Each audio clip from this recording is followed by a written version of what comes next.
Welcome back to part 2 of our interview with Ori Geva. Let's get to the interview. You've been at this for 9 years, so obviously 9 years of progress, 9 years of proof, and yet you mentioned that you still spend an inordinate amount of time trying to convince people, educate people on AI. What's at the center of that? Like, again, when you can show the proof, why do you still have to keep proving it? I would say that's exactly related to your previous question. I think if you're looking at the more clinical side, so the stuff that the predictive analytics that we provide are related to conditions and clinical conditions and helping them make better decisions. They want to see clinical rigor. And they want to see studies done, and they want to see multiple studies. They want to see peer-reviewed publications. So this takes both time and capital, Right. because if you want to see that a model is transferable from one environment to another, so you have to do a study, and that takes time just to go through the processes, and then they're getting it published. So that's part of the challenge. But after you've done a few publications, there would be questions, but I think it would be accounted as more credible, and it would be easier. Right. But doing this in multiple fronts is really a big effort. So I'm curious, what's the aha moment that you've seen in people when they go from being a skeptic to a believer? The aha moment, I think, is one when we understand, we explain a little bit about the approach in some more detail, but once they see a peer-reviewed publication and they say, okay, I'm good. I can drop now the additional validation that I wanted to ask you to do. And then if you show actual results, that's I think probably the big aha. And they say, and it's in a trusted environment, so a reputable health system that is willing to share. That I think is a moment where you can see that you've passed that hurdle. Interesting. So I'm curious about your journey as an entrepreneur. In fact, the episode of The Creators that we released this week is actually an entrepreneur who is like yourself. He studied math, and he always knew, even when he was in university, that he wanted to be in business for himself. Did you set out knowing that you wanted to be an entrepreneur?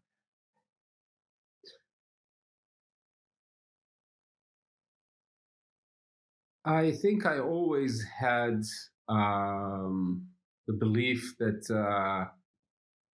I would be leading some sort of a venture on my own. When I was very young, I thought that I'd have a design company.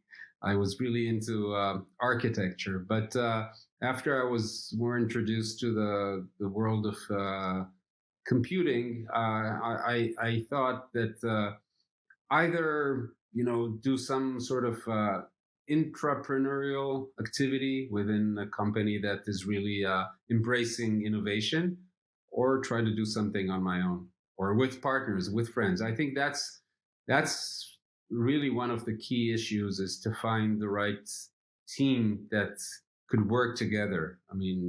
For me at least. So I'm sorry, I have to ask this question, but have you ever thought back to yourself, had I been an architect rather than a mathematician, have you ever thought about how much more popular you would have been in social circles? To be honest, I'm not that a good mathematician. I really studied it and I enjoyed it, but I moved pretty fast, or I may say I deteriorated to entrepreneurial activity. So the real smart people that I work with are those that I'm proud in, and they're the smart brains. I'm pretty rusty in terms of kind of my math skills these days. But no, I'm probably I am who I am. I mean, that wouldn't change if I was an architect, maybe. Really? Okay. I just thought I'd check. Just wanted to check. Maybe, So, but we never know. I mean, would have happened if we took that path right instead of a left? I mean, who knows? well, that's a great question. I mean, there's a great study that I came across about 15 years ago, and it was actually it was republished 5 years ago, and it was two academics that analyzed they were trying to understand whether there was a red thread that connects people who are successful. And it was fascinating because they looked at people that had come from poor backgrounds, rich backgrounds. They looked men and women, different geographies, different professions. So artists, athletes, and business people. And they said there is a connecting thread, and it's what they refer to as grit. It's the ability to overcome obstacles. So I think that, interestingly, you're right. You never know what the view would have looked like differently if you'd gone down the architecture path. But I suspect that the ingredient that drives you and creates success in this venture is probably the same thing that would have made you successful as an architect.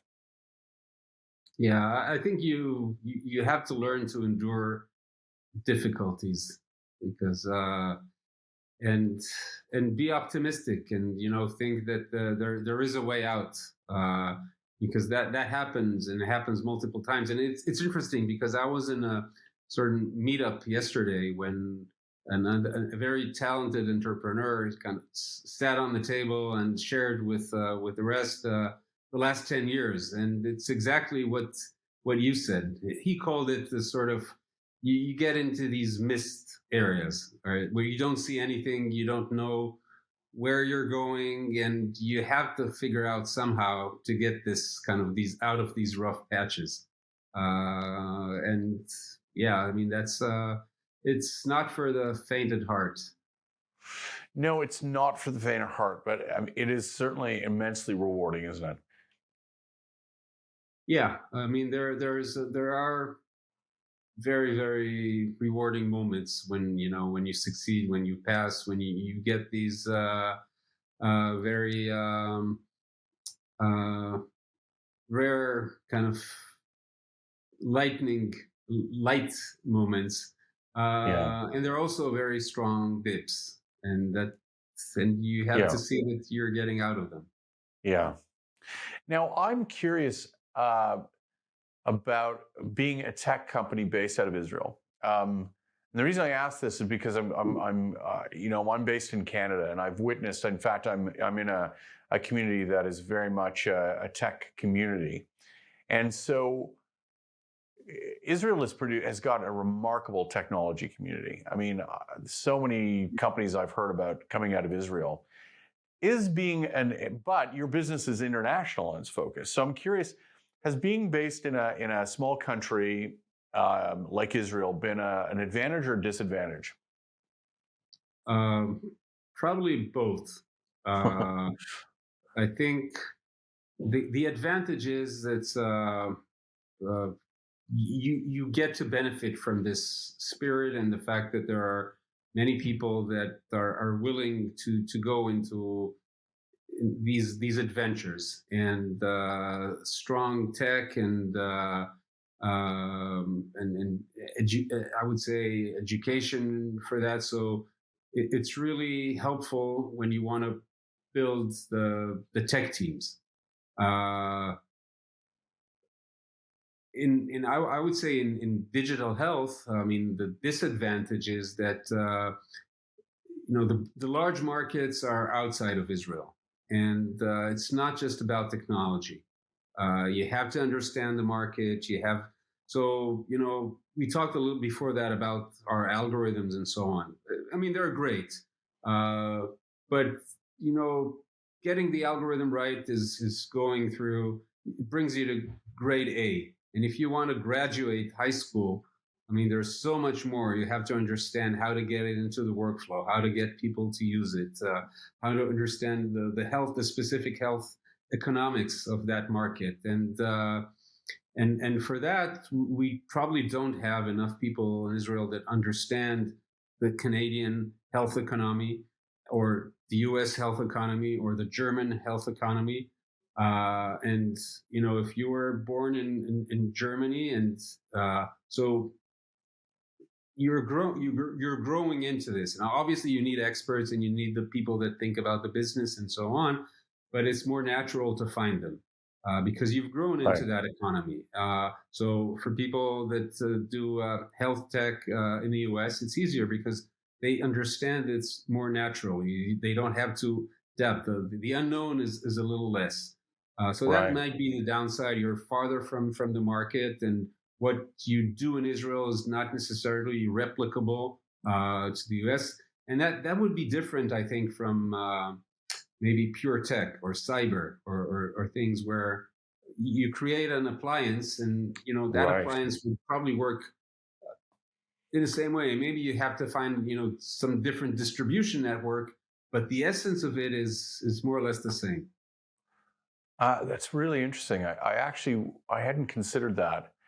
That's really interesting. So, who are you typically selling into? Who is your client? So today we're working with trying to use our technology to help diagnostic players to have a better digital play.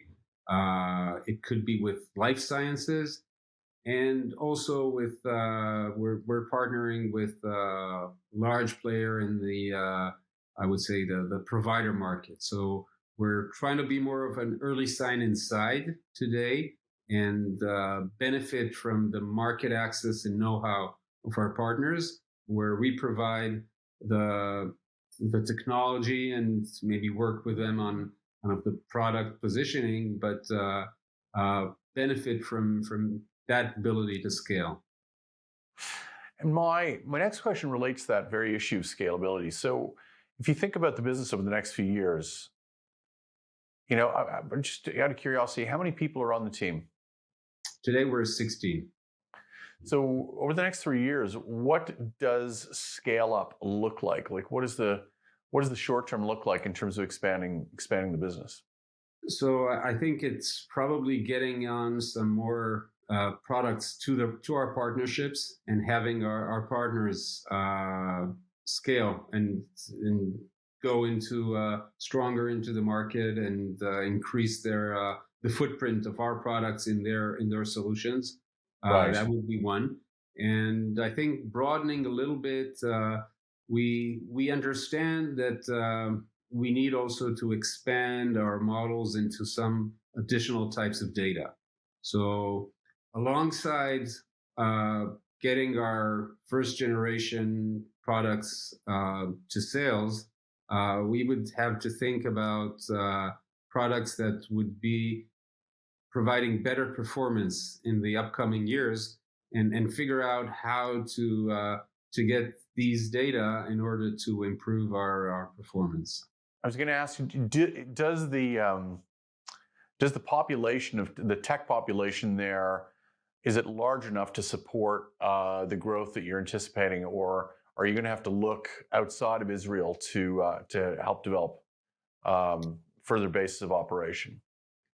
From the tech side, I think we have enough to support. It's not getting easier, because we see that some of the multinationals are also operating and creating research centers or innovation centers in Israel. You can see, I mean, there's a very strong footprint of Microsoft and Google and IBM. You see Anthem opening up an innovation center in Israel, Hmm. and there are more. IQVIA. So very large players, I think, are trying to benefit from the tech community that exists here. So there's more competition on the talent, and in that respect, it's tougher to find the everyone that you want, and people move because it's more tempting. So getting stability is a little harder. But I think I mean, for our needs, I think the tech side is we're good at where we are. I think we probably need to go out a little more for some business development Business efforts. development. Yeah. Interesting. So my final question is this, and it actually somewhat relates back to a comment that you made, which is an aspect of entrepreneurship I find so interesting, is that, you've come into your professional your academic background is in math, but you are the CEO now of a company, and you've had to broaden your understanding of what it is to sell and gain support and grow a team and all of those aspects. So as somebody that has gone through now, more than a decade of development and 9 years in the marketplace, what is, if you look back over the kind of key learning in that period, going from somebody that was, somebody that might work for someone to being someone that others might work for, what were the big lessons that you learned as an entrepreneur that you pass on to others to make their journey a little bit easier?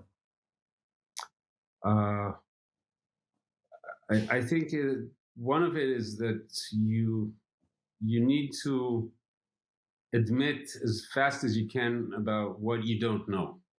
I mean, I think work with transparency and delegate to people. You can't do everything on your own. You have to pick what's important for you to do and delegate to other people, and build a team that you can trust and could work with you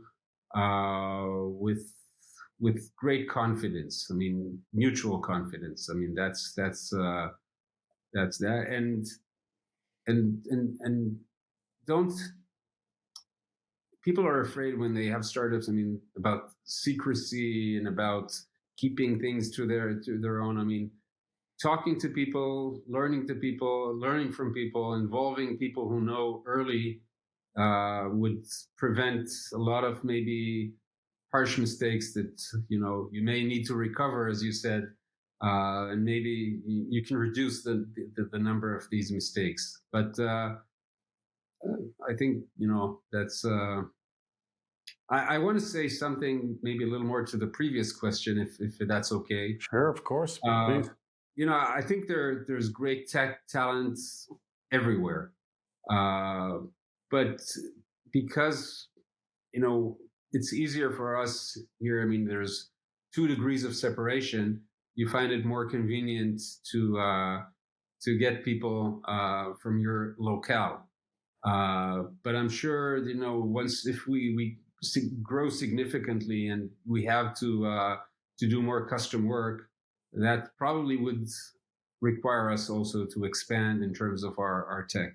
It's a challenge in terms of management and kind of alignment, but I think at some point it might happen as well. Interesting. Well, listen, Ori, I've really, it's been a privilege to get to know more about your business and do the research on it. I just want to thank you very much for the time that you spent, and I wish you the greatest success, because obviously your success will be all of our success. So thank you very much for your time. Oh, thank you. It was a pleasure talking to you. I really enjoyed it. Thank you. Thanks so much for sticking to the end of our 2-part interview with Ori Geva, founder of EarlySign. I hope you were as interested as I was in learning about the power technology plays in enhancing our quality of life and the role it can play in making the world a better, healthier place. As always, I want to give a big shout out to my amazing sponsor, the Innovation Hub at Carleton University, dedicated to helping create leaders and new business ventures just like Ori's. Find out more at www.carleton.ca/innovationhub. And please remember to hit like and subscribe for more great stories of inspired entrepreneurs.